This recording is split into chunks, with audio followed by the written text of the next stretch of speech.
I bought the card 3 weeks early.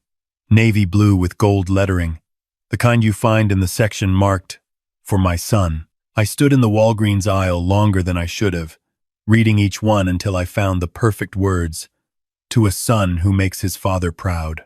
I signed it, sealed it, and tucked it into my suitcase next to the new polo shirt I'd bought for the dinner. Father's Day weekend. David had called on a Tuesday evening. "Dad," he'd said, his voice warm like it used to be when he was 10 and wanted me to throw the baseball with him. "Why don't you fly out here for Father's Day? Amanda's planning a big dinner. The kids would love to see you." We all would. I should have heard it then. The careful phrasing. Amanda's planning, not we're planning. But I didn't. I was too busy feeling something I hadn't felt in months. Wanted. "I'd love that," I told him. And I meant it. The flight from Phoenix to Sacramento wasn't long. An hour and 40 minutes of watching the desert give way to California green. I had the window seat. I always take the window seat.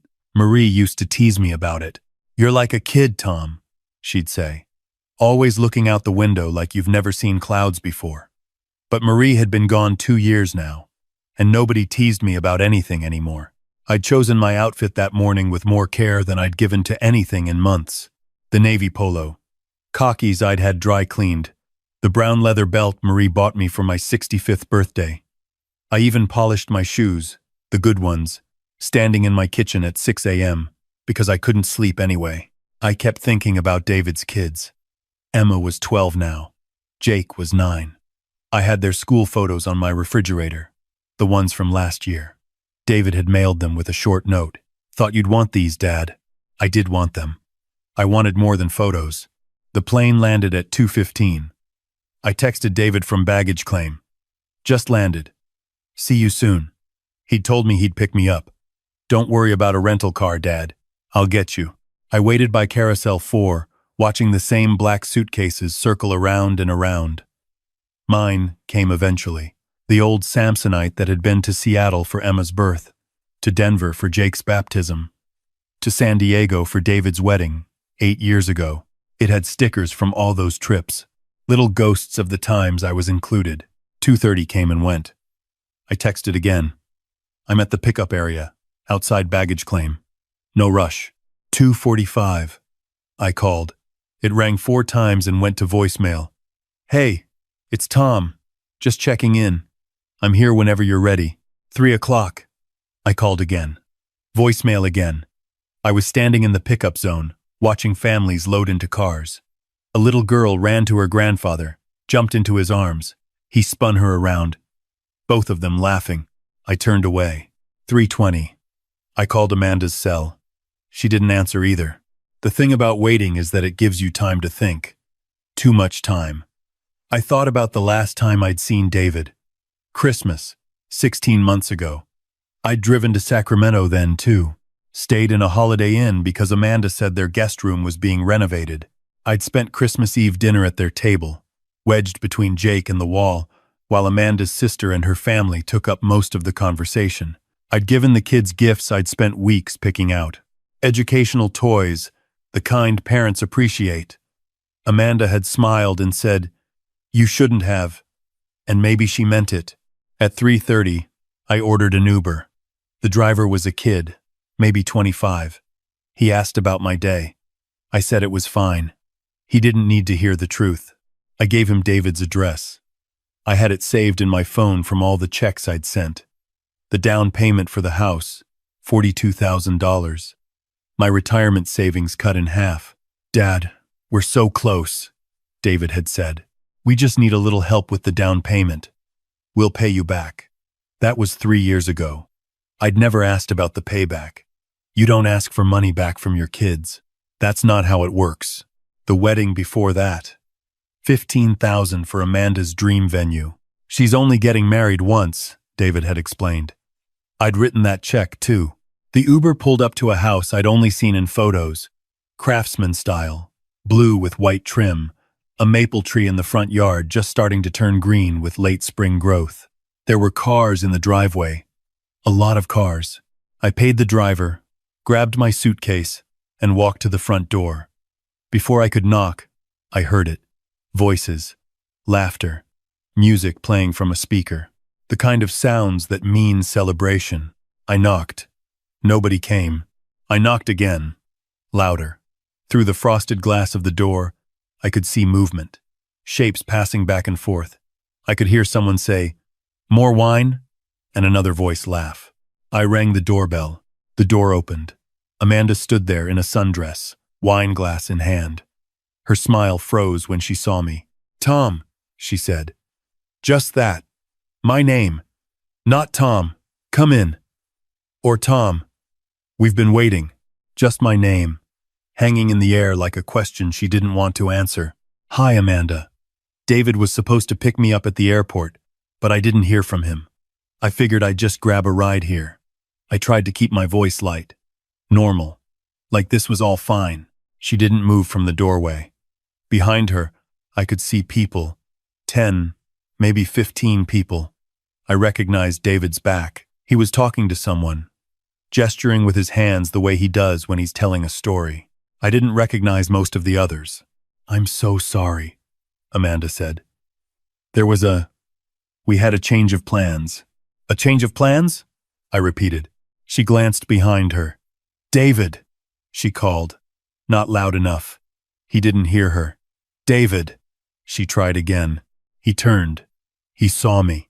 I watched something cross his face. Not happiness, not surprise.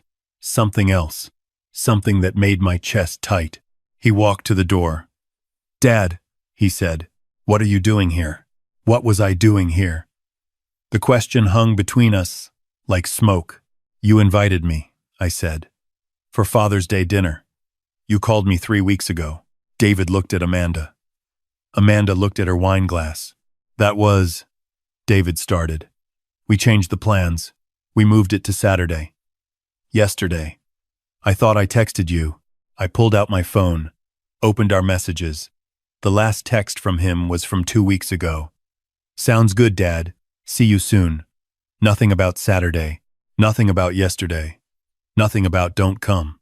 "I don't have any text about Saturday," I said quietly. Amanda stepped back. "Well, you're here now. Come in. I guess." I guess. 2 words that told me everything. I stepped inside with my suitcase. The house smelled like roasted garlic and wine and perfume. There was a banner in the dining room. Happy Father's Day in blue letters. There were presents on the side table. Cards.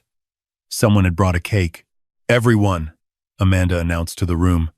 "This is Tom, David's dad." A few people smiled. Most looked confused. One woman whispered something to the man next to her. David's dad. Like I was an unexpected guest at a party. A neighbor who'd wandered in by mistake. "Why don't you put your suitcase in the garage?" David said. "Not the guest room. The garage." Jake ran up to me. "Grandpa, did you bring presents?" "Jake," Amanda said sharply. "That's rude. I had brought presents. 2 gifts. Wrapped carefully. Sitting in my suitcase next to the card I'd bought 3 weeks ago. But suddenly, I didn't want to give them. Not like this. Not in front of people who didn't know I existed until 30 seconds ago. "Maybe later, buddy," I said to Jake. I stood in the living room holding my suitcase while the party continued around me. Someone handed me a beer I didn't want. Someone else asked how I knew David. "I'm his father," I said. The person nodded like that, explained why they'd never heard of me. I found a chair in the corner. I sat there for an hour, maybe more, watching David laugh with friends whose names I didn't know. Watching Amanda refill wine glasses and put out more food. Watching my grandchildren play with other people's kids. At some point, Amanda's father arrived. Everyone stopped. "Dad," Amanda called out, and she hugged him like he was the only father in the room. He got the good seat at the table. He got the attention. He got asked about his golf game, his garden, his recent trip to Napa. Nobody asked me anything. Around 6 o'clock, someone suggested taking photos. They gathered on the back deck. David, Amanda, the kids, Amanda's parents, Amanda's sister's family. Someone had a nice camera. "Say cheese," they called out. I watched from inside through the glass door. I wasn't invited into the photo, but then Jake noticed. "Where's Grandpa?" he asked. David glanced back at me. Oh, right. Dad, come on. I walked out. They made room for me at the edge. The very edge. I stood next to Jake, my hand on his shoulder. The camera clicked 3, 4, 5 times. Got it, the photographer said. Everyone scattered. I walked back inside. I went to the bathroom and locked the door and stared at myself in the mirror. My navy polo shirt. My polished shoes. The face of a man who'd been stupid enough to believe a phone call. When I came out, David was in the kitchen. Dad, he said, I'm really sorry about the mix-up. What mix-up? I asked. You called me. You invited me for Father's Day weekend. I thought I told you we moved it to Saturday. You didn't. He rubbed his face. Look, it's been crazy. Amanda's been planning this for weeks. Her parents, her sister, all our friends. It's a lot. I'm your father. I said. I know. Then why does it feel like I'm crashing your party? He didn't answer right away. Then, you're not crashing. You're here. That's what matters. But it wasn't what mattered. What mattered was that he'd invited me to feel included, but I wasn't included at all. I was an afterthought, an obligation, the father on the periphery of his own son's life. At 7:30, Amanda announced dinner was ready. They'd set up tables on the deck. There were place cards, handwritten name cards at each seat. I didn't have one. Amanda scrambled to find me a chair. She squeezed it in at the end, between Jake and the railing. We ate. Tri-tip, grilled vegetables, Caesar salad, fresh bread. Everything was beautiful. Everything was perfect. Everyone talked over each other about jobs and vacations and home renovations. I cut my meat and chewed and said nothing because nobody asked me anything. After dinner, they brought out the cake. To all the fathers. Someone toasted. Amanda's dad got the first slice. David got the second. I got a piece on a paper plate that someone handed me without looking at my face. By 9, people started leaving. Hugs and goodbyes, and promises to do it again soon. I helped carry dishes to the kitchen. Nobody told me to stop, but nobody thanked me either. By 10, it was just us. David, Amanda, the kids, and me. So where am I sleeping? I finally asked. Amanda and David exchanged a look. The thing is, Amanda started, we weren't expecting you tonight. The guest room's got boxes everywhere. We've been meaning to clean it out. The couch is fine, I said. Actually, David said, maybe it would be better if you got a hotel? Just for tonight. Tomorrow we can figure it out. I stared at my son, at this man I'd raised. This man I'd taught to ride a bike, to throw a curveball, to change a tire. This man whose college I'd paid for, whose wedding I'd funded, whose house I'd helped him buy. A hotel, I repeated.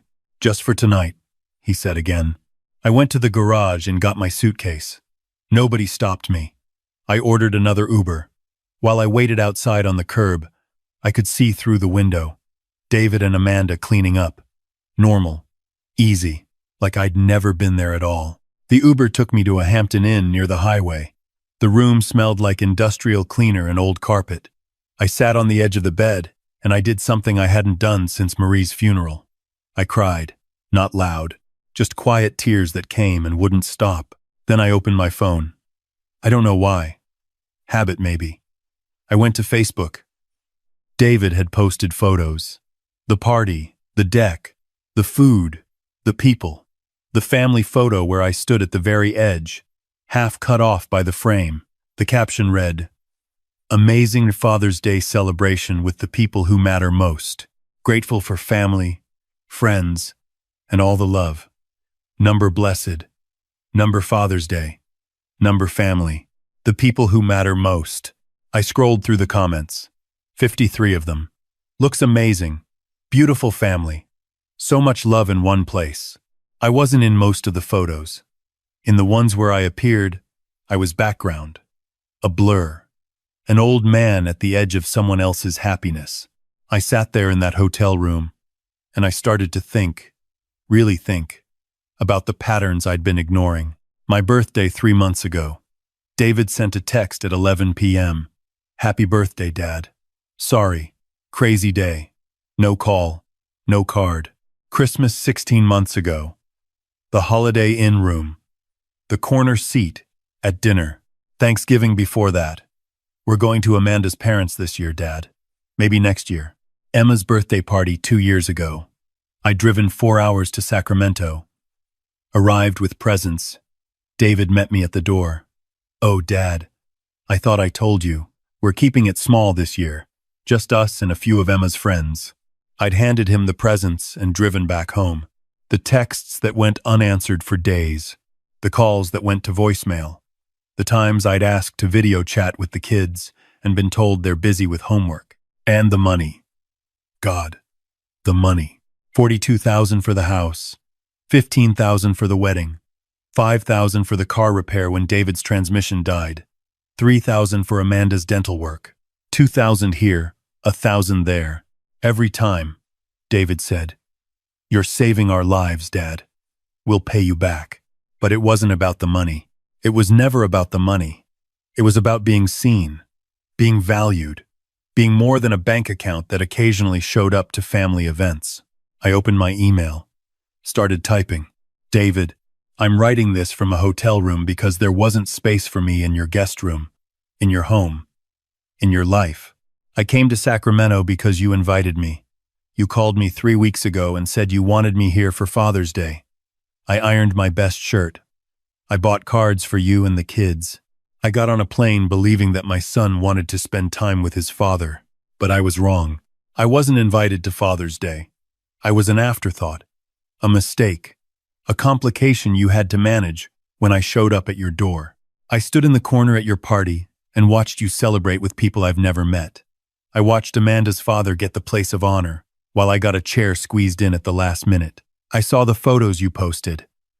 The people who matter most. I wasn't even fully in the frame. I need you to understand something. This isn't about tonight. This is about a pattern. Years of a pattern. The forgotten birthdays. The unanswered texts. The times you've asked for money but not for my company. The times you've let me drive 4 hours to see the kids, only to tell me it's not a good time when I arrive. I've given you everything I have. Not just money. Time. Love. Patience. Hope. I've waited for phone calls that never came. I've made excuses for why you're too busy to visit. I've told myself that you're just stressed. That you have a lot going on. That eventually things will get better. But they won't. Because this is who we are now. You have your life, your family, your circle. And I am not in it. I'm on the edge. The periphery. The father who gets acknowledged when it's convenient and forgotten when it's not. I can't do it anymore. I'm not angry. I'm not even hurt anymore. I'm just done. You don't need to respond to this. You don't need to apologize. You don't need to explain. I understand now. I understand that I've been holding on to something that doesn't exist. A relationship. A connection. A father and son. I'm flying home tomorrow. I won't be coming back to Sacramento. I won't be sending checks. I won't be waiting for calls that won't come or making excuses for why I'm not included. I'm letting you go. Not because I don't love you, but because loving you has meant making myself smaller and smaller until there's almost nothing left of who I used to be.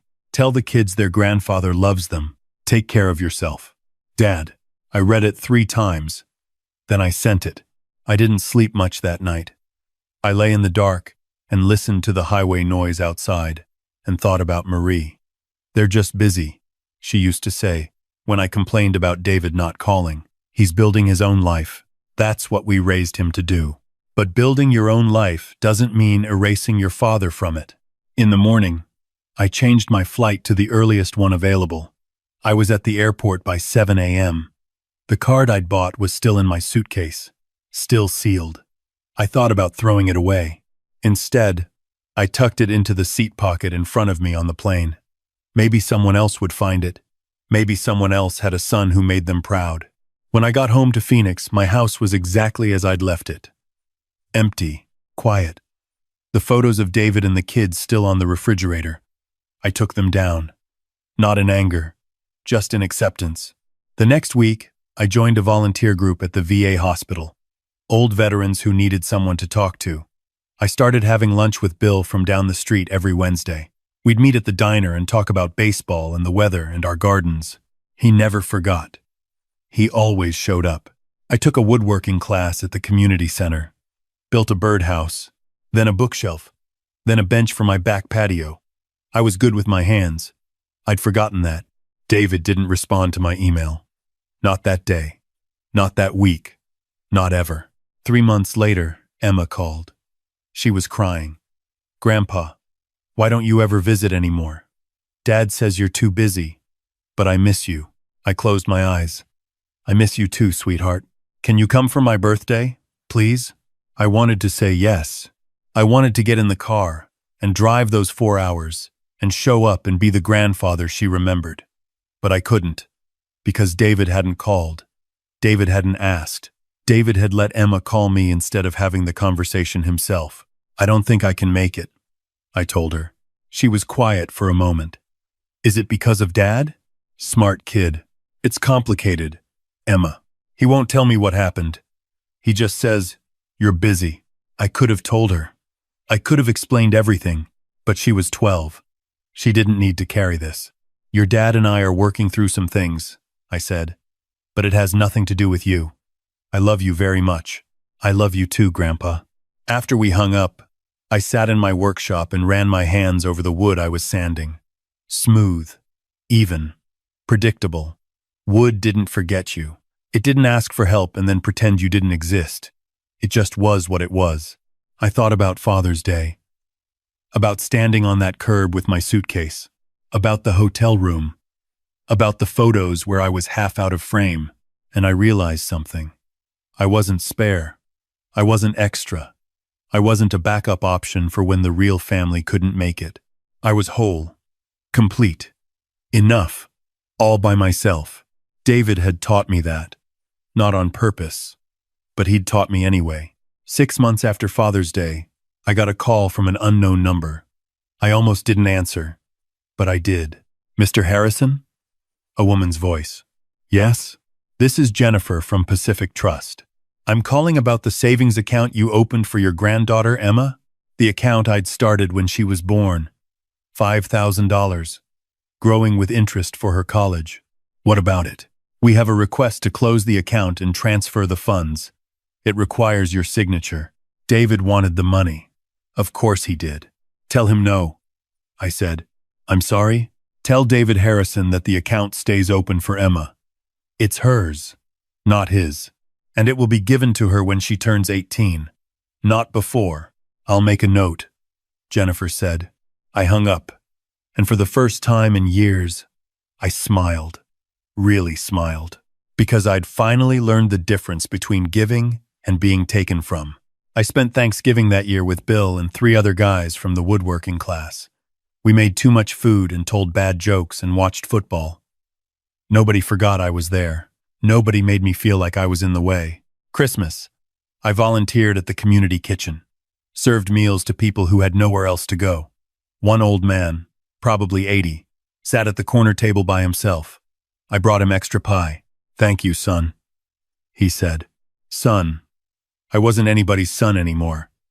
But somehow, in that moment, I was. I thought about David sometimes, about what I could have done differently, about whether I'd been too harsh, too final, too unforgiving. But then I'd remember standing in his garage, holding my suitcase, being told to find a hotel, and I'd remember that some people don't forget you because they're busy. They forget you because you're not a priority, and priorities don't change. Not really. I was 73 years old. I'd given enough. I'd waited enough. I'd hoped enough. Now I was just going to be. Right here.